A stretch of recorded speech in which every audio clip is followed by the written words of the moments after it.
Olá, bom dia, Bota a salve, cabecinha salve. pra dentro. Graças a Deus, hoje é sexta-feira. Rolê de sério. Rolê de sério. Posso te ligar agora ou a tua mulher tá aí do teu lado? Bom dia, rolezeiros! Adivinha o que aconteceu de novo? Isso mesmo, o William meteu o atestado, mas dessa vez é verdade. E aí sobrou pra mim, Laura Coach, apresentar de novo o rolê. Eu espero que vocês gostem aqui da minha participação, eu tento dar o meu melhor. E como já é de praxe, toda vez que eu tô aqui no rolê eu chamo o meu querido amigo André Alzeda. Então, hoje ele foi obrigado a estar aqui comigo de novo, né, André? Gosto dessa dupla, eu gosto. Tem funcionado. Romário e Bebeto tem funcionado. André Amigo Zeda, gostei dessa apropriação desse nome. André Amigo. Gostei, acho que vou colocar no meu nome agora, André Amigo Zeda. Vocês estão precisando de um amigo? Tô aqui. Se vocês precisarem.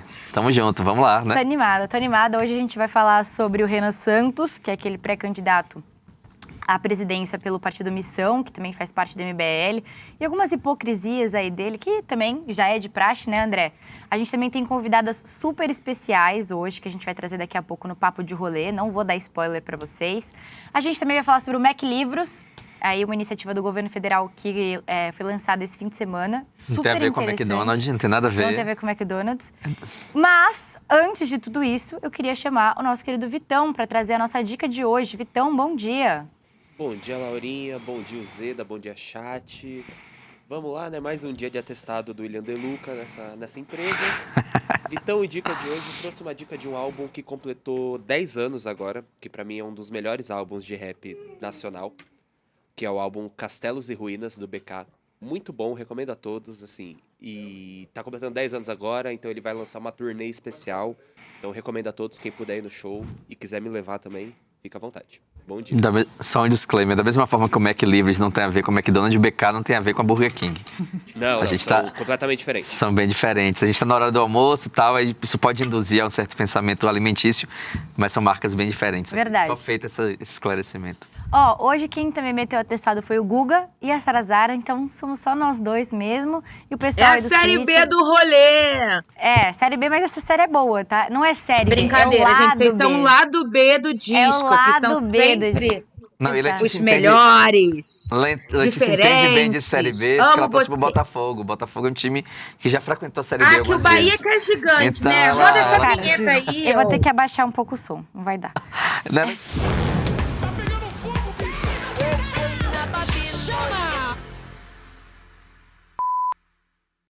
Bom, pessoal, vamos começar aqui o nosso Pegando Fogo. Letícia, você viu que a gente pensou na mesma piada, né? Do lado B do disco. Mas, enfim, vamos começar o nosso Pegando Fogo aqui falando sobre o famoso Renan Santos, que até mês passado eu não sabia quem era. Famoso quem? O famoso quem? Não sei quem. Mas, infelizmente, agora eu sei quem é e vocês, nossos rolezeiros, vão descobrir junto com a gente, caso vocês não saibam ainda. Renan Santos é o pré-candidato à presidência pelo partido não tão famoso também, Missão.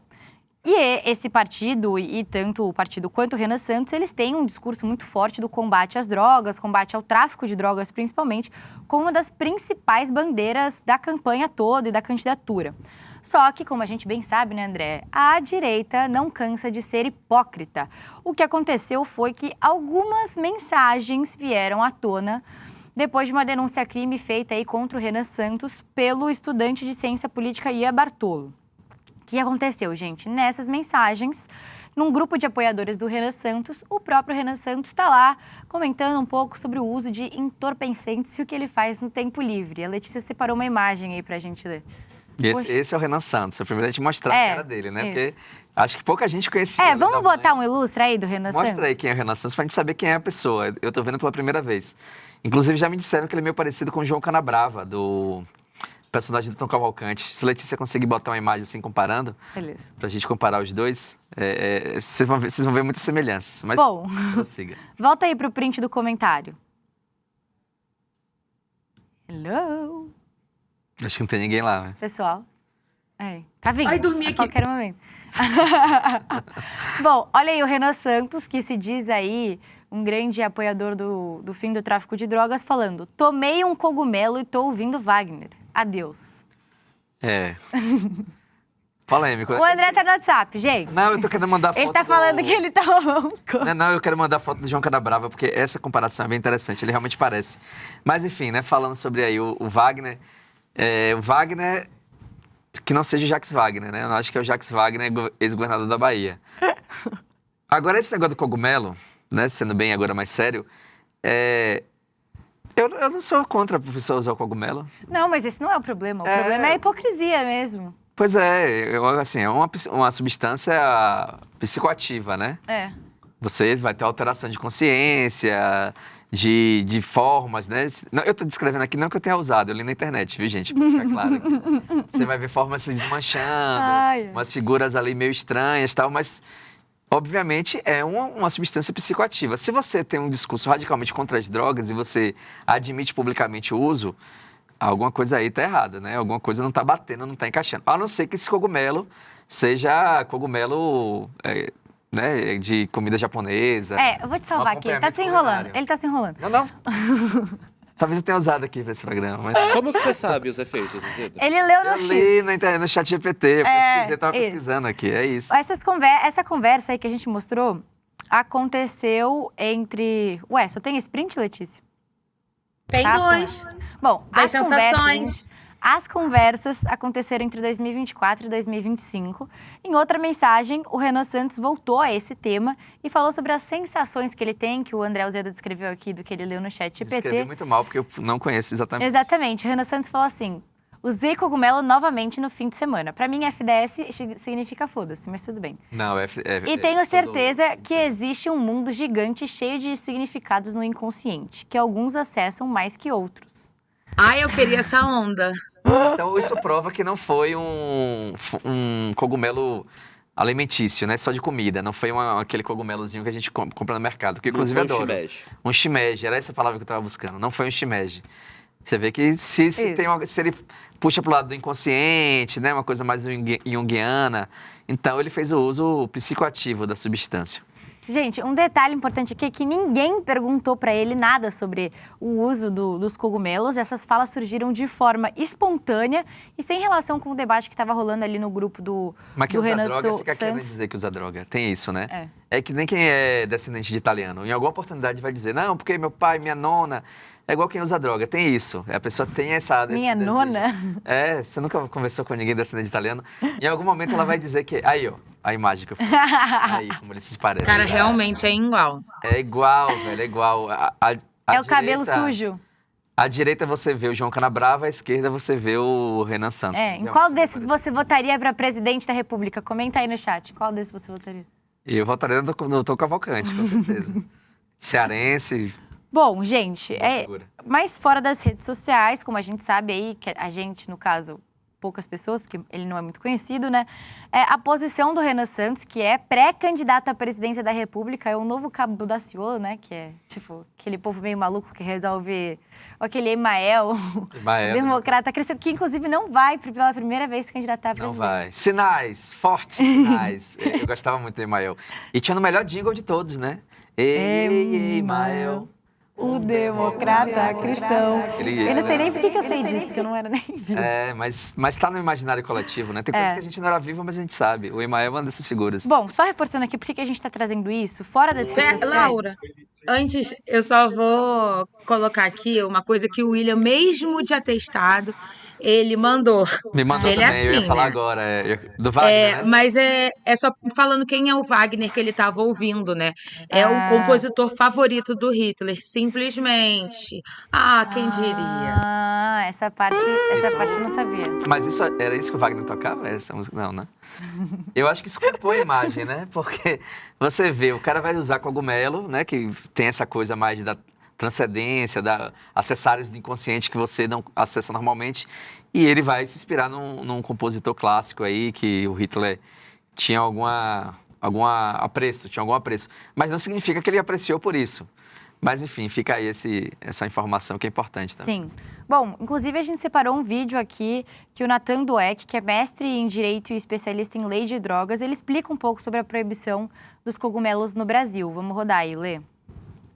Rolou uma operação em todo o Brasil contra produtores e supostos revendedores dos cogumelos mágicos. E aí muita gente veio me perguntar, peraí, mas não era legal? A verdade é que esse assunto é uma grande zona cinzenta. Por quê? A Portaria 344 da Anvisa, que é exatamente onde ficam as substâncias proibidas, ela proíbe a psilocibina e a psilocina, mas ela não proíbe as espécies de fungos que dão origem aos chamados cogumelos mágicos, como é o caso, por exemplo, do cubensis. Eu vi muita gente dizer que basta colocar que é para fins de amostra etnobotânica e não teria nenhum problema, já que não é para consumo humano. Mas não é bem assim.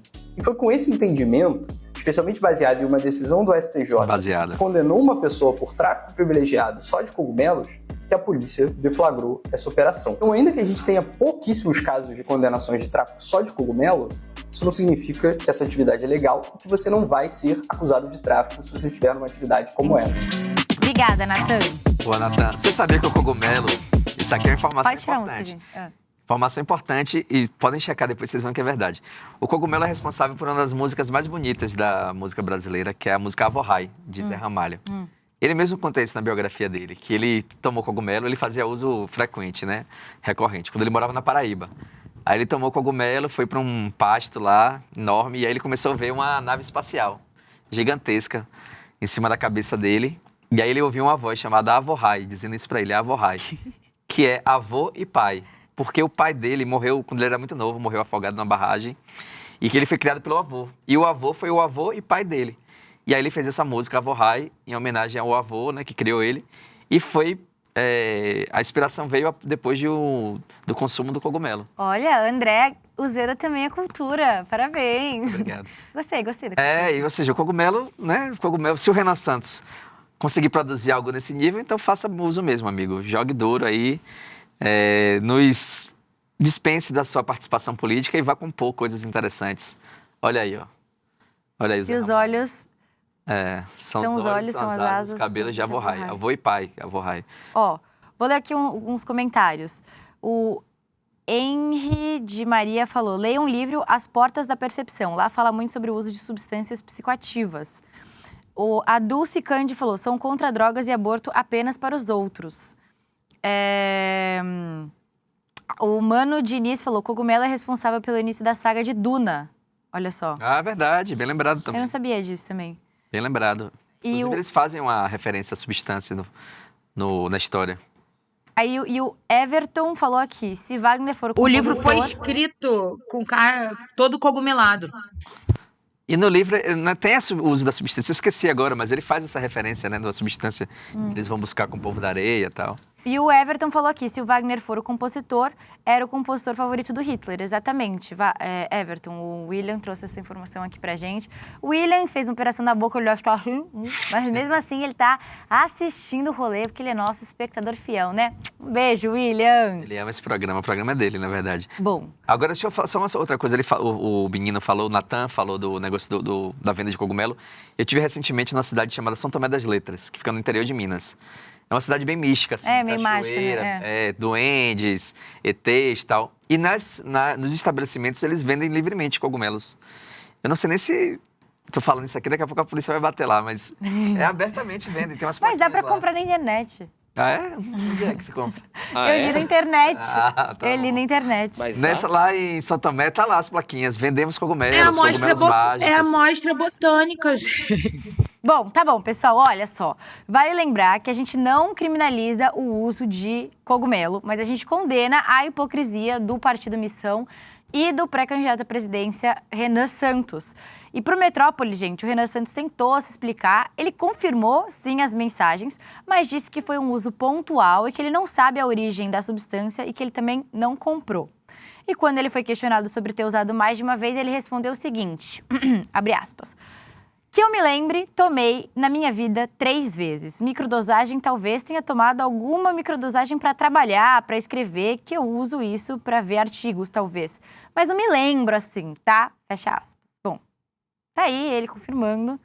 Só faltou perguntar para ele, e a hipocrisia, Renan Santos? O que você tem a dizer sobre isso? Tem um paralelo interessante nisso que perguntaram uma vez a Fernando Henrique sobre o uso de maconha. E ele disse que ele fumou, mas não tragou. É sério. Ele disse isso, ele se posiciona dessa forma. O que é muito estranho, né? Fumar e não tragar. Igual o Renan Santos. Usei, mas foi pra ler artigos. Que porra de artigo é que você tava lendo, amigo? O que é que você escreveu? Mostra aí. Eu duvido que... Que tipo quero de ler artigo? o que é que você Eu não escreveu quero ler aí. o artigo que o Renan Santos escreveu. Eu quero. Eu não faço questão nenhuma de ler o que ele escreveu, não. Agora, um parênteses nessa história. Renan Santos concorrendo à presidência. Como é o nome do filme? Como assim? Missão Impossível. Inventei agora. Piada sem graça, né? Bom, gente, ô Letícia, a gente já tá com os nossos convidados aí ou não? Elas estão se preparando. Bom, então vamos só fechar aqui a pauta. Minha mãe falou assim, ainda estão falando de duendes? A minha mãe, de duendes não, de cogumelo? Minha mãe tá aqui no chat.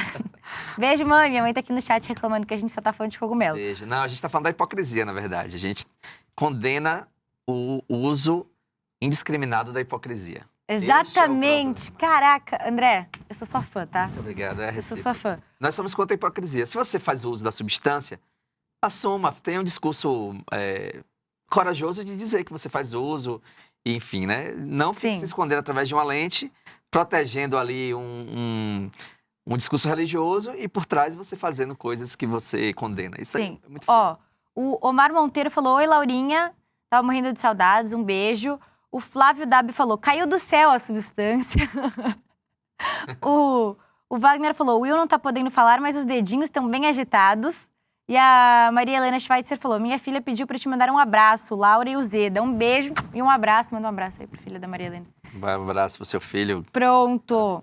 Ó, tem mais uma parte que... Letícia, você quer que a gente chame esse último VT ou a gente vai pro nosso próximo bloco?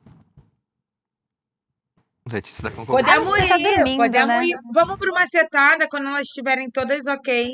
A Tá bom, gente vai então- com elas. Vamos agora pro nosso bloco Macetada de Notícias.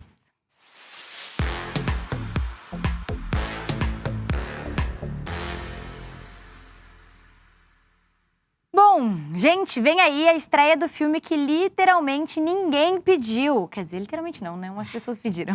Alguém deve ter pedido. O filme Dark Horse já tem data pra chegar aos cinemas. Você sabe do que eu tô falando? Como que é o nome? Dark Horse é um filme sobre a história de ninguém mais, ninguém menos do que o presidiário Jair Bolsonaro. O filme vai lançar dia 11 de setembro nos cinemas ainda nesse ano de 2026 e o lançamento acontece aí em meio a uma coincidência de datas. Vai ser 23 dias antes do primeiro turno das eleições, que vai acontecer agora em outubro, né, das eleições presidenciais, que vai acontecer dia 4 de outubro. E o filme, como comentei, vai retratar a trajetória política do Jair Bolsonaro, com foco na campanha dele de 2018, quando ele recebeu a facada, tal. Recebeu não, né? Levou a facada e depois foi eleito presidente da República. O papel do Bolsonaro vai ser interpretado pelo Jim Caviezel, que é conhecido pela atuação no filme Paixão de Cristo e outras obras religiosas, gente. Comente o que você vai fazer nesse dia, ao invés de ir no cinema assistir o filme Dark Horse. A gente podia mandar uma programação do que vai acontecer. A gente manda... O Vitão vai fazer uma lista de coisas que vocês podem ouvir e assistir, gente, de dicas culturais. Só indicações dele, o BK, rap, pra você não precisar ir Mas no cinema. você sabe que eu li, eu posso estar enganada, tá, gente? Mas eu li uma matéria essa semana falando que a Prefeitura de São Paulo investiu 100 milhões de reais nesse filme, quer ver? Prefeitura de SPC. Eu acho que esse filme, por exemplo, é um bom uso que você pode fazer do cogumelo. Você toma o seu cogumelo e vai assistir o filme. Porque talvez melhore a percepção desse filme, né? Porque, veja bem, esse ator, ele fez um filme, A Paixão de Cristo, de Mel Gibson. É uma atuação muito ruim. Não querendo falar mal do autor, né, do artista, mas o filme é muito ruim. Basicamente, o ator só fica tomando porrada lá. É um Cristo bem sangrento e tal. Sim. É um filme muito, muito ruim mesmo. Mel Gibson é um péssimo diretor, na verdade. Olha só, essa notícia aqui do Intercept. A dona da produtora que tá filmando o filme Dark Horse, que é a cinebiografia do ex-presidente Jair Bolsonaro, recebeu mais de 100 milhões de reais da Prefeitura de São Paulo. Qual que é o nome da produtora? Deve estar na matéria, não? Não tá.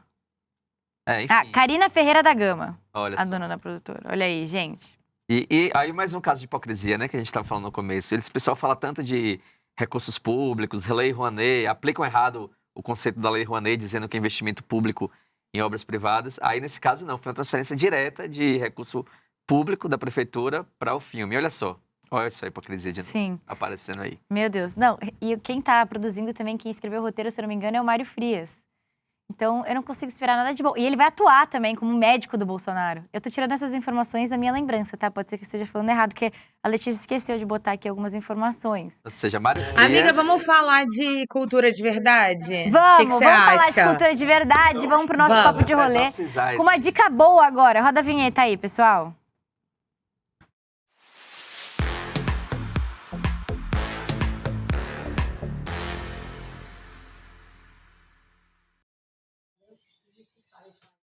De verdade, como a Letícia disse, a gente vai falar do espetáculo... gente, fecha o... Isso, obrigada. Vamos falar do espetáculo Amar e Mudar as Coisas, que foi criado pela Tassiana Barros, também é interpretado por ela, mas também pela Marisa Hort e pela Bur, que completa 10 anos agora, em 2026. Então o espetáculo tá aí rolando há 10 anos, justamente esse ano de 2026, em que o Belchior completa 80 anos. O espetáculo fala bastante sobre o Belchior, nasce de uma pesquisa sobre a obra dele e também se transformou aí num show intimista. Então eu queria chamar aqui para nossa conversa a Marisa Hort, a Bur e a Tassiana Barros para conversar com a gente. Bem-vindas, muito obrigada. Olá. Olá, pessoal. Deixa eu ver, louca.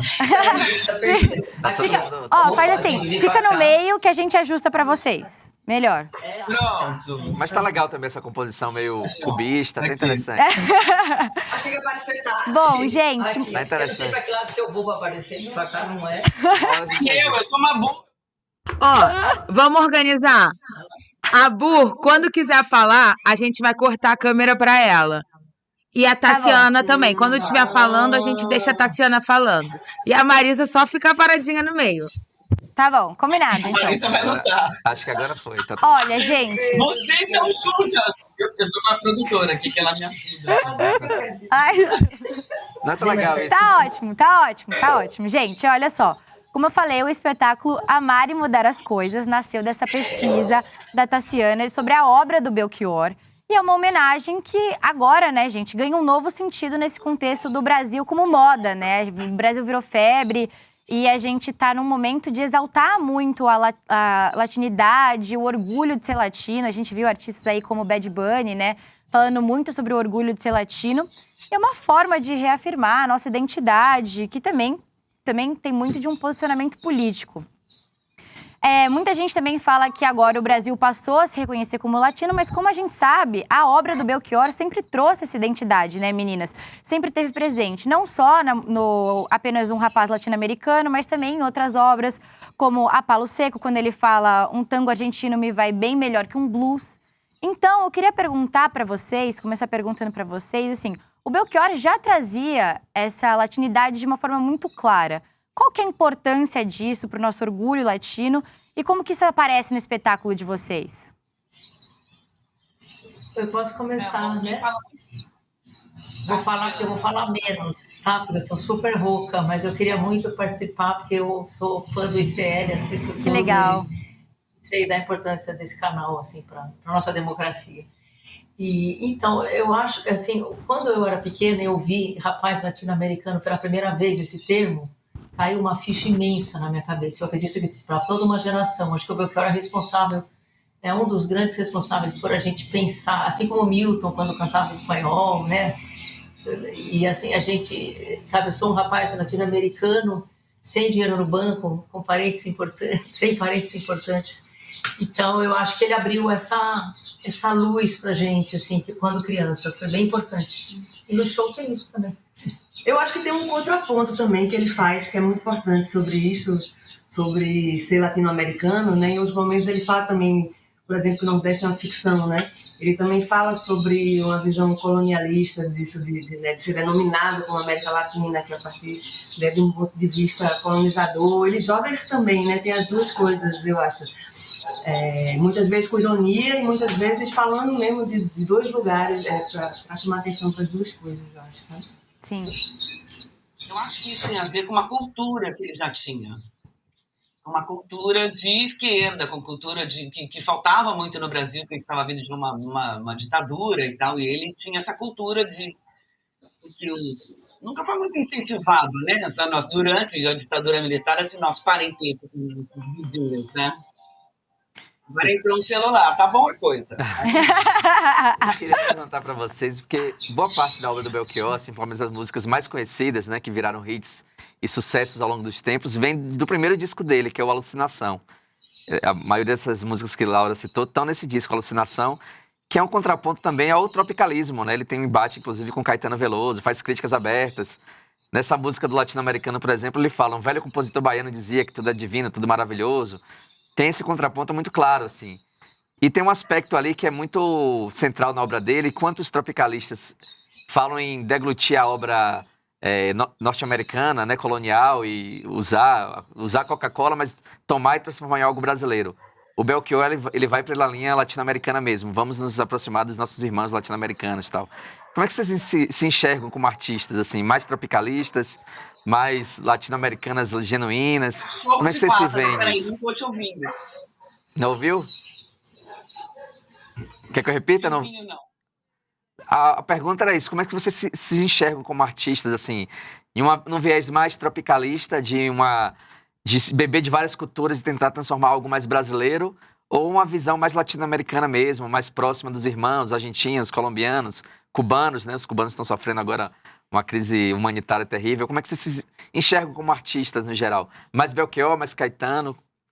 Como é que vocês veem? Eu gosto dos dois. Eu gosto dos dois. Eu gosto muito da postura antropofágica mesmo de Caetano, que é uma coisa antiga brasileira.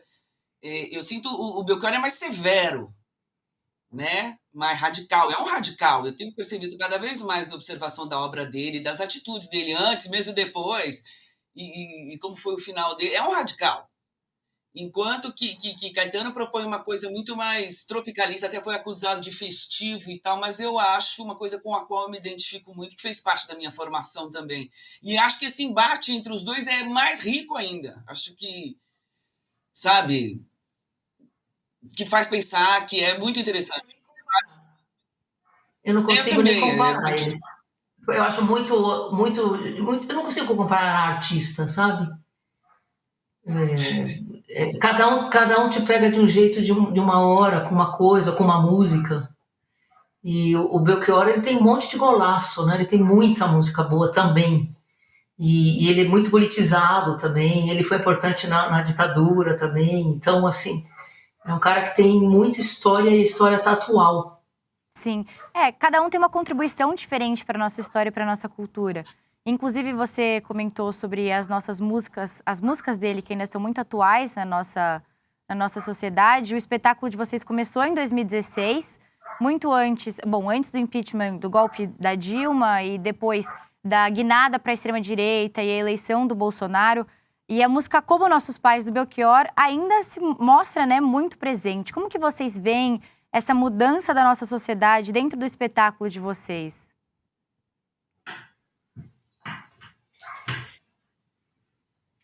Eu estou economizando minha voz. A Marisa que tem que falar, então. Tem um povo muito fiel. Tem um povo muito fiel, que inclusive a gente tem essa vaidade de dizer que repete muito, que vai mais de uma vez. Acho que esse show nasceu, e é verdade, de uma maneira muito despretensiosa, para ser um show que acompanharia o lançamento de um livro, da biografia do JB. E a Tassi teve essa ideia muito boa de pegar 3 cantoras diferentes e para evidenciar a obra do Belchior, porque dependendo do intérprete que canta, a música meio muda. Tanto que ela foi apropriada pela Elis Regina, apropriada por Vanusa, apropriada... Então, quando você escuta em 3 vozes diferentes, você fala: olha essa música, que tinha esse pedaço, nunca reparei, né? Sim. Então, eu me perdi na pergunta inicial. Que era... Como nossos pais. Sobre como as músicas do Belchior ainda são muito atuais, principalmente nessa nossa guinada da sociedade à extrema-direita e também sobre... Então, tem os fiéis, eu estava falando sobre isso, perdão. As pessoas que voltam sempre, que conhecem a obra dele totalmente, né? E é muita gente, ele é muito popular, ele, embora seja politizado, ele foi um cara que fez muito sucesso na rádio, no seu tempo, nos anos 80, 90, né? Estourava sucesso, clipe no Fantástico. Agora, é mentira dizer que a gente sentiu alguma coisa, né, gente, nesse tempo. É um lugar de resistência, as frases têm efeito, porque a gente fala da música, canta a canção, todo mundo entoa junto, incrível, coro afinadíssimo, muitas das canções. e tem pedaços do livro. Então, às vezes é uma frase que você fala, que ele cita em algum momento, que explosão. Os textos também sempre foram muito importantes no show, que são pedaços das falas dele, né? E as pessoas vão tomando contato com esse cara que é um radical. É bom. Acho que só fortaleceu a nossa plateia. A gente só vem aumentando, né? Assim. Aconteceu uma coisa engraçada em Belo Horizonte. A gente fala as frases dele, né, conta histórias do livro e canta as músicas. E era bem na época do Ele Não, uma coisa assim.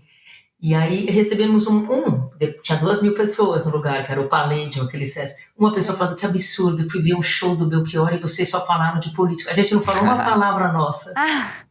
Que é a essência da obra dele, né? A essência da obra dele é... Sensacional. Agora, tem um aspecto... Marisa citou isso 2 vezes, eu queria aprofundar, assim, desse radicalismo do Belchior, né? Ele é um cara...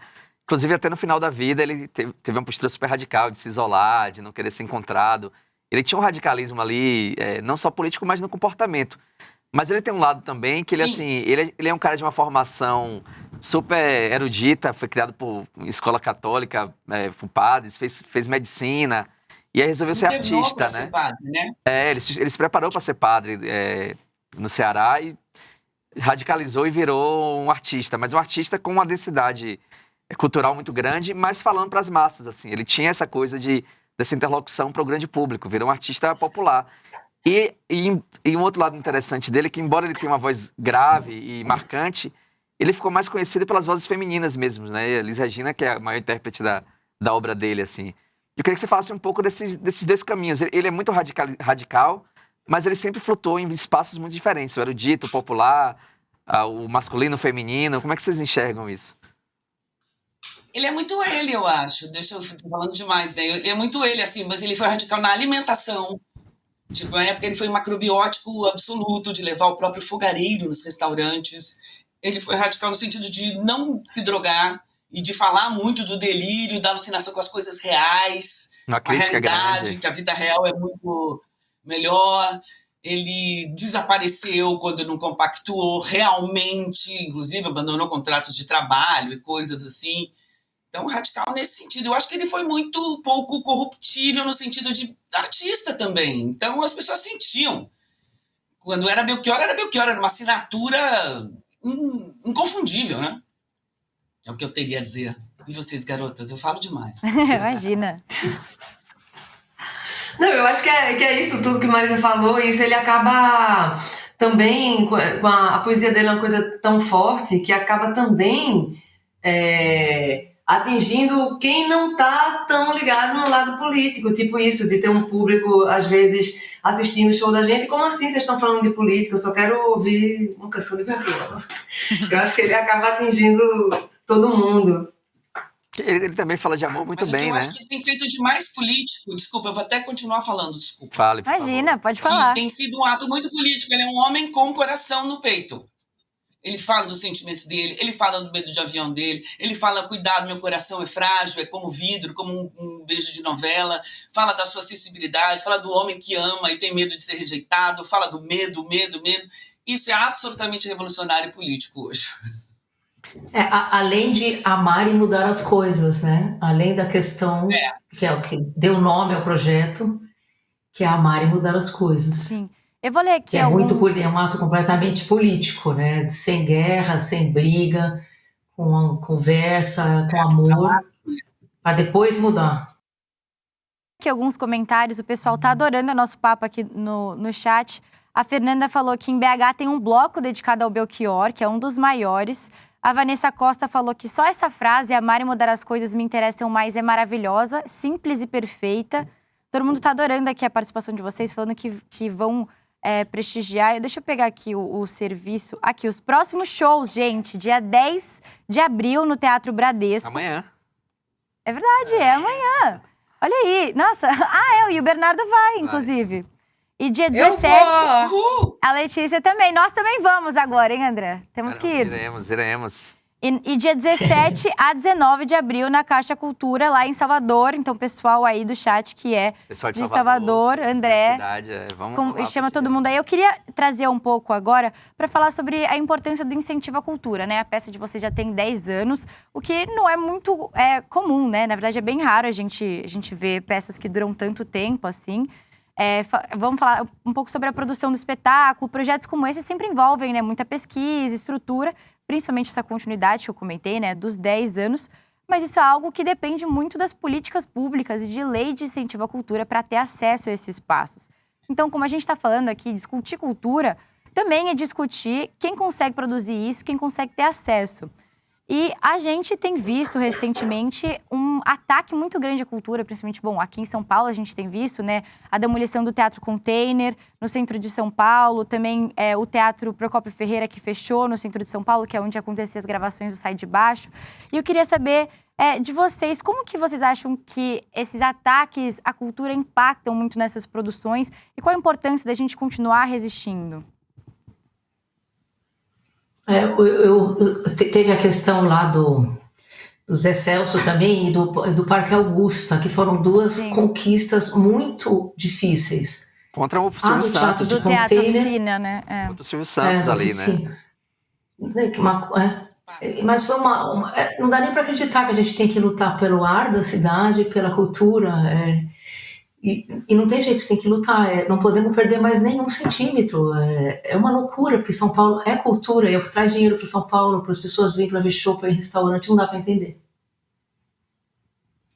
Eu acho que tem que ter uma lei anterior, que é a coisa da especulação imobiliária, que eu não acho que é uma coisa deliberada. Inclusive, eu acho que são de naturezas diferentes o fechamento do Procópio Ferreira e a derrubada do Teatro Container, entendeu? Passar uma máquina em cima. E são teatros que nasceram têm origens diferentes e, sabe, quando...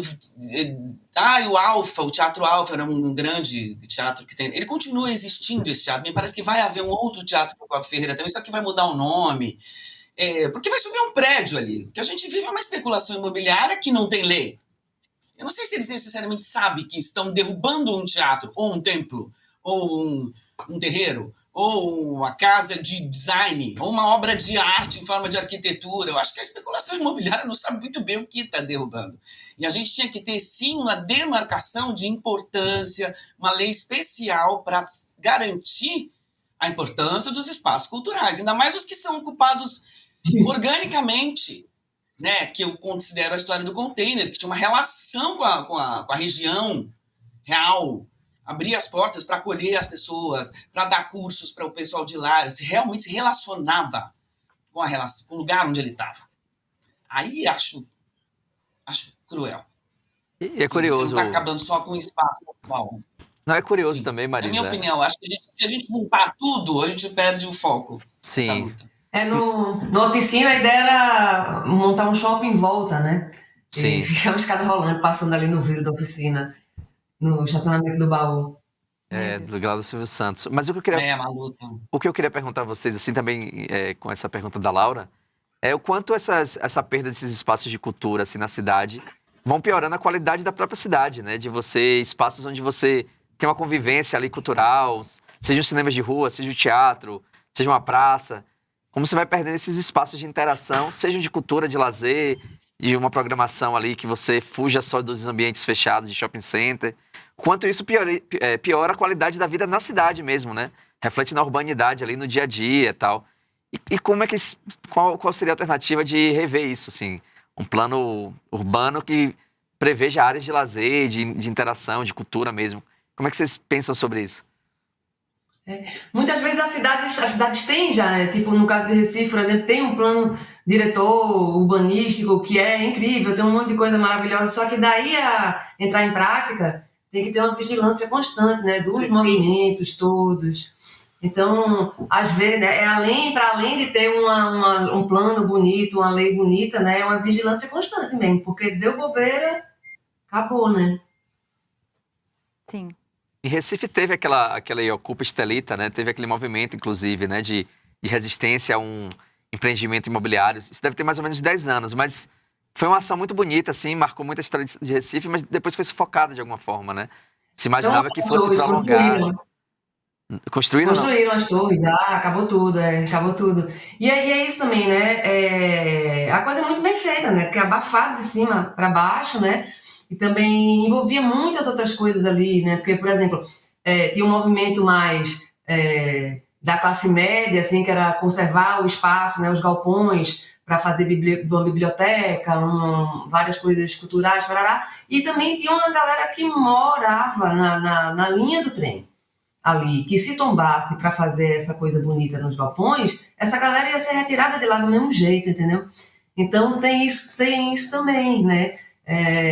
Tem uma coisa, vamos fazer essa coisa bonita nesse lugar, mas tem gente que tá sem comer ali morando em cima da linha do trem, né? Que é uma linha que é federal e está dentro de um espaço que a prefeitura resolveu, vendeu para as empreiteiras, enfim, um negócio com a galera morando em cima. Tem, inclusive, lá perto tem as Torres Gêmeas, né, que a gente chama de Torres Gêmeas, que são 2 prédios de luxo, né, que inclusive é onde aconteceu o crime, né, contra o menino Miguel. Que tá no filme Agente Secreto, né? O Agente Secreto reescreveu essa cena, de certa forma. Foi nesse mesmo lugar. Esses 2 prédios foram construídos ali numa área que não podia passar a linha de trem, só que estão construídos, né? Já construíram. Pagou, resolveu, né? Não tem... Aí fecharam o acesso também ali, a rua, né? Não dá para passar, a galera chega e não pode passar, porque tem um prédio no meio, aí você vai para baixo do carro. É uma coisa muito grande, né? Muito poder envolvido. Sim. E assim, eu vejo que restringir o acesso à cultura é uma forma de opressão e alienação, né? Então, a gente lutar pelos espaços de cultura também é um ato político, que é o que vocês trazem também no espetáculo de vocês, né? Sobre a relação da cultura e a política, porque cultura também é política, né? Olha as 2 obras ali. Eu acho que é da empresa Moura do B. Esse movimento do Desocupa Estelita... Desculpa, Marisa, só... Esse movimento foi um movimento muito bonito, assim, parecia que ia ser uma coisa mais inspiradora de longo tempo, né? Acabou sendo muito pontual e o pior da história é que as torres no final saíram, né? As torres aconteceram. Mesmo com a resistência popular, classe média envolvida, a classe artística, as obras aconteceram. Ó, a Vanessa Costa tá falando que fecharam o Teatro de Oliveira, o Valdemar de Oliveira lá em Recife, foi demolido também. Ainda tem isso, ficou entregue às traças, né? Um teatro maravilhoso. Sim. Diga, Marisa. Não, a sua colocação foi a coisa da cultura e da arte. Eu ia dizer que arte é quase que tudo político. Que ela não é necessária. É uma reflexão, é um convite necessário. Vamos pensar primeiro no arroz com feijão. Entendeu? Mas a gente tem outras necessidades além do arroz e do feijão. Necessidades essas que, se a cultura não chega... O tráfico chega, o falso pastor chega, de qualquer religião que seja, porque a gente tem um cérebro que precisa viajar, que precisa refletir, que consegue se transportar. Então a gente precisa de lugares que dê comida para essa nossa necessidade, que é viajar, que é cantar, que é compor, que é imaginar outras terras, outros lugares, outras realidades. Se a gente não faz isso, a gente não é humano. Isso é super fundamental, tem muito poder nisso, muito. É o veículo de comunicação. Então, é interessante manter isso meio semi-morto. É irmão da educação. É um mecanismo de opressão, né? Tentar restringir o acesso à cultura, privatizar o acesso à cultura. Bom, meninas, muito obrigada, viu, pela nossa conversa. Parabéns pelo espetáculo. Eu e o André vamos estar lá amanhã prestigiando vocês. Espero que os nossos espectadores aqui do nosso chat, aqui do nosso programa, também estejam presentes. O pessoal que mora em São Paulo. Mas, o pessoal que mora na Bahia, também em Salvador, dia 17 a 19, lá no Teatro Caixa. Então, muito obrigada, viu, a vocês. E parabéns pelo espetáculo. André, se quiser falar. Só quero dizer que eu já vi a Marisa Eu já vi a Marisa uma vez no teatro, na peça da Bárbara Gância. E maravilhoso o texto. Bárbara, o monólogo. Muito bom o monólogo, muito bom. É fantástico, assim. A história da vida dela, mesmo com humor. E falando de um problema sério, né, da bebida, enfim. Mas é maravilhoso. Dependência. E você no palco, assim, impressionante. Muito bom, muito bom. Cara, que legal. Queria falar só uma coisinha também. Queria aproveitar e falar uma coisa, aproveitar o espaço. Só reforçar que amanhã, no Teatro Bradesco, aqui em São Paulo. Segundo, Burr está lançando um disco maravilhoso, solo. E também vai ter uma homenagem a Vanja Leonel e ao Grupo Now, incrível, no Sesc Pompeia, no dia seguinte, no sábado. Legal, legal. Pessoal, anota tudo aí, hein? Vamos prestigiar a nossa cultura. Mas amanhã, dia 10 de abril, a Mari Mudar as Coisas, Teatrão Bradesco. Quem nunca foi, vale a pena. É um teatro lindo, onde todos os lugares são bons. E balcões e tal. É uma experiência muito, muito legal ir lá. E a acústica lá é muito especial. A gente está caprichando. E ainda tem ingresso. Valeu, pessoal. Obrigada, meninas. Vamos lá. Até amanhã, então. Bom espetáculo, gente. Obrigada pelo espaço. Tchau, tchau. Valeu. Imagina. Voltem sempre. Bom, gente. Eu fiz esse gesto aqui do Miguel Falabella, que ele terminava o video show. Eu fiz porque ela contracenou com o Miguel Falabella No Sai de Baixo. no Sai de Baixo. Muito Foi um bem. easter egg Eu aqui. adoro Sai de Baixo. Pô, é fantástico. Bom, gente, eu espero que vocês tenham gostado aqui do nosso papo. Pelo que eu vi aqui, o pessoal adorou. A Marisa, a Burr, todo mundo. Olha aqui, a Antônia Mendes falou: aqui em Goiânia, assistindo o rolê, tendo a oportunidade de assistir esse papo fantástico sobre o lendário e fantástico Belchior. Ai, que legal, Com certeza gente. não é a leitura do Caiado. Tá vendo o rolê, o ICL, não vota no A Caiado. Lucimar Martins, excelente, valeu, grandes mulheres. Gente, que bom que vocês gostaram. Vamos tentar fazer isso mais vezes. Você quer comentar alguma coisa ou a gente pode passar para a próxima pauta? Não, só queria dizer que o Belchior, ele é um artista, assim, eu acho muito, muito animador que uma nova geração tá redescobrindo o Belchior. Não é o caso das meninas, porque elas viveram o período dele, mas tem uma nova geração que redescobriu muito pelo rap, né? Pelo MC, Sim. E começou a ver com o Belchior com um olhar muito profundo. Ele é um cara, assim, que ele fala de... Um poeta. Um poeta, assim, na acepção completa da palavra, porque... Boa parte, ele não é um grande músico, não é uma voz assim, Intérprete. um grande intérprete, mas o que sustenta o poder da arte dele é a letra, a composição dele, que é uma composição erudita, mas com um cunho popular muito bom. E quando ele fala de amor, ele está falando de política, quando ele fala de política, ele está falando de amor. Ele sempre coloca afeto em todas as coisas. E eu sou muito fã do Belchior. Acho que deu pra perceber, André. Achei muito bonito. Eu gostei muito. Eu gosto muito. Eu morei no Ceará, eu fui correspondente da Folha, eu morei no Ceará. Uma das primeiras coisas que eu fiz quando eu me mudei pra Fortaleza foi conhecer a casa que o Belchior tinha vivido. Só que é engraçado que eu cheguei no bairro e não consegui achar a casa direito. Porque ninguém sabia onde era exatamente a casa. Então eu olhei uma casa e tirei uma foto e disse, pra mim é essa aqui e acabou. Você falou do Ceará, a minha mãe, ela morou em Fortaleza por um tempo, porque ela era legal. correspondente lá, né? E ela acabou de me mandar uma mensagem falando que ela pegou um avião com o Belchior uma vez e quase perguntou se ele queria segurar na mão dela, porque ele tem aquela... Foi por medo de avião. Foi com medo de avião que segurei pela primeira vez na sua mão. Valeu, mãe. Bom, gente, espero que vocês tenham gostado. Agora eu vou chamar a vinheta da... A vinheta aqui não chama não, ela entra. Só joga aí a vinheta da Massada de Notícias. Tá vendo? Então. Joga agora. Joga aí. Chamou, Vai jogar quando estiver falando, eles vão jogar. Bom, vou começar a falar e eles vão jogar na minha cara. Eles não vão jogar mais. Bom, vamos falar agora sobre o Mac Livre.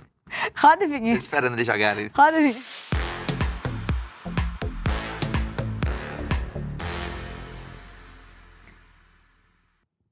Gente, tô muito feliz que o pessoal do chat adorou a nossa conversa, a nossa entrevista. Espero que vocês compareçam também lá no espetáculo das Meninas amanhã no Teatro Bradesco. Mas não compra ingresso agora não, deixa eu comprar o meu primeiro pra garantir.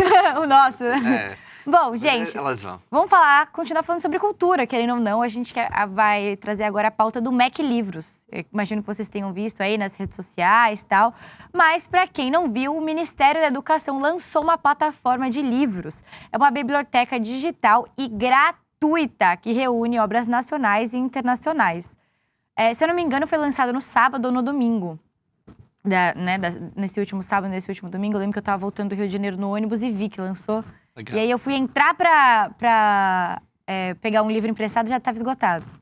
Mas, em apenas uma semana foi suficiente para a plataforma Mac Livros acumular 290 mil usuários e mais de 122 mil empréstimos de livros. Essa proposta tem o objetivo de democratizar o acesso a livros sem burocracia, tudo pelo celular, pelo tablet ou pelo computador. Muito legal, né, André? Muito bom, muito bom. Tudo que incentive leitura, difusão de cultura é fundamental. E é bom que isso é muito legal, porque essa iniciativa já vinha acontecendo pela sociedade civil, né? Já tinha umas iniciativas assim. Não sei se aqui em São Paulo tinha, mas em Salvador tinha uma que era a geladeira dos livros. Você abria uma geladeira... Em São Paulo tem. Tem também? Uhum. Achei que era coisa de Salvador. Não tem uma geladeira, mas tem essa cultura. Desse empréstimo. Mas o que é legal agora é que o governo federal, né, percebendo que isso é uma ação que se difundiu, deu certo, Sim. popularizou, o governo está tomando como política pública. Isso é fundamental porque o alcance do governo federal é gigantesco, né? Cobre todo o território nacional. Então você consegue integrar pessoas em uma iniciativa que já se provou certo quando nasceu na sociedade civil. E tornar gratuito e acessível é democratizar o acesso também, né? A cultura. Muita gente não consegue comprar todos os livros que quer, porque os livros, como a gente sabe, hoje em dia estão mais caros. Se você comprar nas livrarias, eu entendo que é porque, enfim, por conta da Amazon, do Mercado Livre, agora as livrarias precisam aumentar um pouco o preço também para continuarem sobrevivendo. Eu entendo isso, mas, querendo ou não, continuam sendo muito caros os livros. Então, eu acho uma iniciativa muito importante e interessante para quem não tem condições de ter acesso aos livros, né, André? Exato. Então, é muito legal que isso tenha acontecido e muito legal que tenha tido uma aceitação grande do público, logo de saída, né? As pessoas aceitaram logo. Você vê que tem uma demanda reprimida para isso. Existe uma vantagem de ampliar um público leitor, né? As pessoas têm vontade de ler. Tem muitas iniciativas de clube de livro, grupos que se organizam para ler, para discutir. Mas, às vezes, o empecilho é o preço. É o valor do preço, o valor do produto. Sim. O valor do preço é péssimo. Quem o valor sabe... do produto. Então, esse tipo de coisa ajuda a quebrar, né? E quem sabe o Brasil não vira o país dos leitores agora, né? Já estamos o país do cinema, o país do futebol, agora o país dos leitores. Bom, acho que temos uma longa trajetória aí pela frente, porque ainda temos que democratizar o acesso à educação, né? Temos muitas pessoas que ainda são analfabetos ou analfabetos funcionais no Brasil, mas é um primeiro passo. O catálogo, gente, para você que ficou interessado, tem 8.000 títulos. E o livro mais lido até agora é O Cabeça do Santo, da Socorro Racioli, que por incrível que... Juro por Deus que eu não estou brincando, é o meu próximo livro que eu vou ler, tá na minha estante, eu ganhei de aniversário. E na lista dos mais acessados também aparece Noites Brancas e Crime e Castigo, do Dostoiévski. Eu acho que esse programa tá muito temático Ceará, viu? Você falou de Ceará aqui alguma vez. Dostoiévski também é cearense, né? Socorro Racioli. Mas, ó... Tá uma coisa cearense aqui nesse programa. Gente, tem gente perguntando aqui no chat, como assim? Como que funciona o empréstimo online? Olha só, a gente separou a nossa equipe, a Letícia, no caso, separou... Você inventou esse comentário pra poder dar o serviço, não foi não? Não, foi mesmo. Cadê? Bota aí, cadê alguém falando isso? Ai, meu Deus. Você inventou, mas tudo bem, vai adiante. Aqui, Flávio Dabi. Cara, que cara chato esse aí que tá do seu lado, Laura. Flávio Dabi. Oxe, empréstimo não é digital? Como que empresta o digital, Flávio? Boa, Flávio. A gente separou um vídeo para te explicar como funciona o empréstimo digital. Que não é só acessar... Um vídeo. Que não é só entrar, acessar e baixar o PDF, não. Vamos ver o vídeo para saber como funciona. Boa, Flávia. Agora o governo brasileiro está disponibilizando livros de forma gratuita para você ler. O Mac Livros foi lançado pelo governo e ele é uma espécie de biblioteca digital onde você consegue alugar livros e tem mais de 8.000 opções de títulos. E nesses títulos a gente inclui aí Maya Angelou, Rosa Monteiro, Edgar Allan Poe, Drauzio Varela, muitos autores contemporâneos nacionais e diversos livros que estão sendo super comentados e estão bem em alta, como Cabeça do Santo, da Socorro Racioli. Você consegue acessar através do computador usando a sua conta do gov.br e é literalmente uma biblioteca com livros digitais. Você pega um livro emprestado e tem 14 dias para lê-lo e depois mais 14 dias para renovar se você precisar e assim vai fluindo. É um ótimo projeto de democratização ao acesso à leitura também e aqui no nosso país caminha a passos de tartaruga há muito tempo. Eu trabalho falando sobre literatura há 13 anos e essa é uma das notícias mais legais que eu já tive o prazer de compartilhar pra vocês. Eu espero que vocês aproveitem tudo que tem lá no site, porque ele tá com muitos livros bons. Eu já peguei um do Edward Louis emprestado e, inclusive, fiquei super feliz também de ver o Amoras, do Emicida lá, que é um livro infantil super importante e que eu presenteei minhas 2 sobrinhas com ele. Foi o primeiro livro que elas já ganharam na vida, então eu tenho um carinho especial por ele. Espero que vocês façam como eu e também aluguem um livro lá e continuem rodando essa biblioteca digital, porque é uma alegria inexplicável ver esse tipo de projeto sendo perpetuado pelo governo e eu espero muito, muito, muito que faça o maior sucesso possível. E se você já pegou algum livro emprestado no Mac Livros, conta aqui embaixo qual foi o título. Estamos aqui para falar de literatura, se você gostou do vídeo, me segue para mais. Bom, gente, essa moça aí que falou é a Bela Rodrigues, ela é influenciadora de literatura, né, como ela comentou há muito tempo. Muito obrigada pelo vídeo aí, Lê. Gente, eu também quero que vocês comentem aqui no nosso chat se você já alugou algum livro, já acessou lá o Mac Livros, deu alguma olhada pra ver. Comenta aqui no chat. Só pra deixar claro que Mac Livros não é do McDonald's. Essa piada foi minha, tá, Vitão? Eu fiz. Comenta aqui no chat se você já alugou algum livro, se você pretende alugar, qual livro que você tá interessado aqui. Eu ainda não aluguei nenhum livro, mas eu acessei sim, eu vi lá as meninas da Lígia Fagundes Telles, que é o último livro que eu li agora no mês passado. Achei muito interessante. Eu achei muito legal. E também, pelo que eu vi no vídeo que o Lula e o ministro Camilo Santana falaram, eles vão lançar o Mac Idiomas também, que eles vão, se eu não me engano, também vai ser online, de graça, e aulas de inglês e espanhol. Muito legal, né? E também não tem a ver com o McDonald's. Também não tem a ver com o McDonald's. Tô falando que esse programa tá muito cearense. O Camilo Santana foi governador do Ceará. Eu acho que tem alguma coisa cearense no programa de Falaram aqui no chat que o William tava usando uma camisa do Ceará. Aí, tá vendo? Eu tô falando, tô vendo. Tá no ar, tá no ar. Mas eu queria dizer, você que gosta de literatura, mas você gosta de fofoca também, ela citou o Edgar Louis agora nesse vídeo aí. Esse Edgar Louis, ele tá numa polêmica enorme agora, desgraçada, assim. Porque Sério? ele foi criticar a Helena Ferrante. Então, no mundo literário, hoje a polêmica é essa. Ao vivo? Que tal? Desculpe. Eu... Uma polêmica bem forte, bem... Caramba. Uma polêmica desgraçada mesmo. Eles estão brigando muito, porque ele fez uma crítica dizendo... Mas a Helena Ferrante não é um pseudônimo? Ninguém sabe, né? É um grande mistério. Quem é Helena Ferrante? Se é uma mulher, se é um homem, Mas é um se pseudônimo. coletivo. Ninguém sabe quem é. Ninguém sabe quem é esta pessoa. Mas como que ela tá brigando na internet se ninguém sabe quem é? Não, os defensores de Helena Ferrante, que é uma fanbase absurda, Sim. tá atacando o Edgar Louis porque ele disse que a literatura da Helena Ferrante é ruim. Então hoje a grande polêmica no meio literário é essa. Tem uma galera destruindo o Edgar Louis e tem uma galera atacando a Helena Ferrante. Enfim, tá uma briga enorme. Eu também ganhei de aniversário o Mudar Método do Edgar Louis, porque eu queria ler, e o Amiga Genial, da Helena Ferrante. Vou ler os dois, depois eu trago E leio o que eu te dei de o meu aniversário. veredito pra você, sim, também. Mas é da Isabel Você dá Allende, Casa do né? Espírito, Casa Não do é de Espírito. nenhum dos dois. Bom, só pra Isso fechar. era via. Não, isso é bonito. Que é isso, gente? Que é isso? Não. Isso é um gesto do Glauber Rocha. Que é isso? Ó, a Vanessa Costa falou que já pegou um livro, mas não devolveu. Mas ela não contou pra gente qual livro que ela pegou. Você devolve, hein, que eu quero ler. O legal é isso, gente. Você só consegue ler através do aplicativo, então não dá pra baixar nem nada disso. Você tem digital, como é que você tem que devolver? Não entendi. Porque você tem 14 dias de acesso, Mas entendeu? outra pessoa não pode ter acesso no período? Não, eles têm um acesso limitado, entendeu? Tipo, é como se, sei lá, tivesse 1000 acessos a esse livro. E aí, se tem 1000 pessoas que alugaram depois livro, que eu vou na biblioteca. ele fica esgotado. Tipo, eu fui tentar alugar um livro e tava esgotado. Aí você tem que esperar alguém devolver o livro pra você alugar de novo, entendeu? Pô, e 14 dias, você tem 14 dias, é um tempo razoável. Não, pra ainda ler. dá pra renovar por mais E 14. mais 14, 28 dias aí. Pô, qual mês dá pra ler legal. Você Dá lê ali muito. legal, não sei que seja um livro Guerra e Paz, Tolstói, uma bíblia. Mas um livro de 200 páginas, 14 dias é bom. 28 dias, então, ótimo. Leia e devolva pra mais gente ler, por favor. Esse aqui não você segure, leu em não. quanto tempo? Esse foi de Castro Alves. Esse aí, sabe qual foi? Vou explicar essa foto. Nossa, eu lembro- eu não consigo nem ler o que tá escrito em cima. Castro Alves, é um livro de Castro Alves. o Tá, mas poeta. qual é o livro? Eu sei quem é Castro Alves, né? É o Poeta dos Escravos. Eu acho que era um compilado dele, Poeta dos Escravos. Essa foto eu tirei em 2018, na época da eleição de Bolsonaro, e tinha uma coisa de você ir votar com um livro. É verdade. Pra marcar uma posição. E aí eu escolhi esse livro, Poeta dos Escravos, do poeta baiano, Castro Alves. Aí eu fui votar com isso, por isso que eu tirei essa foto. Nossa, é verdade, eu fui votar com... Eu nem Que podia lindo. votar na época, mas eu fui com minha mãe votar com um livro. Nem lembro que livro que É, eu uma fui. história bonita. Bom, tem tempo E pra esse mais uma aí? pauta, não? Esse é um autor que é um amigo meu, Franciel Cruz. Olha os Beatles ali Gente, atrás. vocês stalkearam o... Por favor. o André Cara, eu vou Zeda, mandar um porque- vídeo do que o Sato tá fazendo aqui. Não fique me expondo, por favor, que eu sou uma pessoa tímida. Bom, vamos lá, gente. A Letícia acabou de me falar aqui no ponto, quer dizer, no WhatsApp, que não dá mais tempo de falar nenhuma pauta.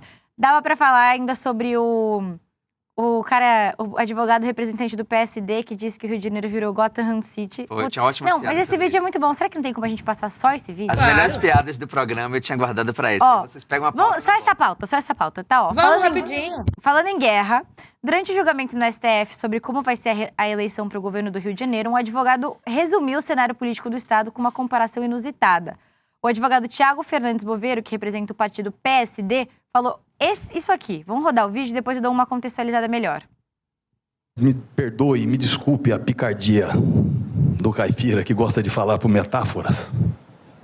Eu acredito que o Rio de Janeiro virou Gotham City. Gotham City. E se for a realizada eleição em Gotham City indireta, é mais fácil eleger o Coringa do que o Batman. É isso, né? Bom, gente, para quem não tá por dentro do que aconteceu, basicamente, o Cláudio Castro, que era o governador do Rio de Janeiro, ele estava sofrendo um processo de cassação pelo Tribunal Superior Eleitoral. E aí, um dia antes dele ser cassado, ele renunciou para não perder os direitos políticos e tal, mas acabou que não deu muito certo. Se eu não me engano, ele perdeu, né, os direitos políticos dele. Foi caçado. A chapa toda dele, então significa que ele perdeu os direitos políticos e a chapa, o vice, também perdeu os direitos políticos. E aí, fica uma vacância ali da vaga. O presidente da Assembleia também já O que acontece é que, teoricamente, o presidente da Assembleia Legislativa do Rio de Janeiro teria que assumir o cargo. Só que o Rodrigo Bacelar, que era o presidente da Assembleia Legislativa, ele também foi preso. Então, o Rio de Janeiro aí tá sem governador, sem vice-governador e sem presidente da Assembleia Legislativa. Atualmente, quem é o governador, se eu não me engano, ele chama Ricardo Couto, e ele é o presidente do Tribunal de Justiça. Eu nem grave muito o nome dele aí. Que não vai durar muito. E aí, o que tá rolando agora é o STF tá decidindo, começou ontem e vai se prolongar para hoje, eles vão decidir se a eleição no Rio de Janeiro do mandato tampão, que é esse mandato aí de 6 meses até que o próximo governador seja eleito nas eleições de outubro, vai ser de eleição indireta, ou seja, os parlamentares da Assembleia Legislativa do Rio de Janeiro que vão decidir, ou eleição direta, ou seja, voto popular. Então, essa fala aconteceu nesse contexto aí do STF que está votando. O Fux votou por voto indireto e o Zanin votou por eleições diretas. Então, vamos ficar ligados aí para ver qual vai ser o futuro do Rio de Janeiro. Se você é carioca, comenta aí no chat. Você sabia que o nome do seu atual governador é Ricardo Couto? E outra coisa, se você comentar muito aí, você pode ser sorteado e virar o governador. Cuidado! Eu tô pensando em voltar pra lá, para assumir logo o governo do Rio. Inclusive, eu soube que um dos métodos de escolha vai ser pegar uma das menores torcidas do Rio, que no caso é a do Botafogo, que é menos gente. O Gira, acabou o programa, você quer fazer piada ainda? Uma hora dessa? E talvez um desses aí seja o governador do Rio. Porque, né, uma torcida maior como a do Flamengo, talvez seja mais difícil. Mas o menorzinho do Botafogo, dá pra sortear ali, escolher um, e esse vai governar. Tá, só um comentário aqui que a Mariana Couto falou. Laura, você levou o livro do Golpe ao Planalto, de Ricardo Couto. Olha, eu esqueci ainda. Você levou como? O livro do meu avô para as eleições, para votar no em 2018. Ótimo livro. Ótimo livro, você gente. Me deu esse livro. Recomendo esse livro aí do Golpe Planalto de uma pessoa. Você me deu das diretas. É verdade. Bom, pessoal, infelizmente o programa de hoje acabou. Se vocês ficarem com saudades de mim, fiquem tranquilos que às 5 da tarde eu vou estar de volta no ICL Urgente. Qualquer dia no rolê, porque o William vai faltar outro dia. E aí eu vou ter que chamar o Zeda de novo para fazer o programa comigo, que eu me divirto mais. Falta, normal. Bom, pessoal, então é isso. Muito obrigada aí. Vamos agora... Esqueci do marketing. Calma, Letícia, não encerra o programa e não me mata. Eu queria fazer um convite para vocês, antes de encerrar o programa, aí, dos mesmos criadores de Vai Pra Cuba Eduardo, que eu espero que você tenha assistido, e também Vai Pra Argentina Carajo. Nós, agora, do ICL, estamos trazendo para você mais uma super produção, que é o Vai Para a Argentina Eduardo. Depois da gente desmontar todas essas falsas... Argentina ele já foi. Pra China. Argentina, China. Vai para Argentina, Cuba e China, Eduardo. Vai para a China, Eduardo. Que depois de desmontar todas as falsas narrativas sobre Cuba e Argentina, era isso que eu queria falar, gente, desculpa. O Eduardo Moreira foi para a China para gravar pra gente sobre as tecnologias de lá e sobre como que funciona, né, o sistema político da Argentina. China. Caralho, da China. Faz pra mim. Faz pra mim. Ele vai pra China. Ele vai pra China e vai fazer coisas na China. Ele já foi. Na China. Ele foi pra China e vai mostrar como foi a viagem na China. Não tem nada de Argentina. A Argentina é o outro. Se você quer ver os três, você vê o de Cuba, o de Argentina e esse é da China. Mas para você ver o de Cuba e o da Argentina, você precisa se inscrever no ICL, ser assinante. Mas para você ver o do Vai para a China, você pode ter a oportunidade de assistir ao vivo de graça no dia 12 de abril, às 8 horas da noite, que é esse domingo agora. Então, se você quiser ver de graça, única oportunidade, o Vai para a China, Eduardo. Se inscreve aí no nosso link. roleicl.com.br. Não tem nenhuma muralha que impeça que você veja esse documentário. Então... roleicl.com.br. Né? Você vai pra China junto com o Eduardo. Exatamente, gente. Muito obrigada aí. Me confundi inteira, mas acho que vocês entenderam. O André ajudou. Vou passar no RH depois. Bom, beijo e até a próxima, pessoal. Tchau, pessoal. Tchau. Eu tô aqui com a Juliana Baroni, minha esposa e diretora do nosso novo documentário Vai Pra China, Eduardo, o nosso mais ousado, nosso maior investimento, uma superprodução mesmo que a gente fez, a maior internacional até hoje. E eu queria aproveitar aqui do Consulado Geral da China, depois de ouvir uma apresentação do Cônsul Geral sobre esse novo plano quinquenal da China, queria convidar todos vocês para assistir em primeira mão as primeiras cenas do filme, que vai ser lançado no dia 12 de abril, às 8 horas da noite, só no ICL. Só no ICL. Eu acho que as imagens falam por si só. Eu acho que ajudam a derrubar vários mitos. as pessoas criam no Brasil e no resto do mundo também.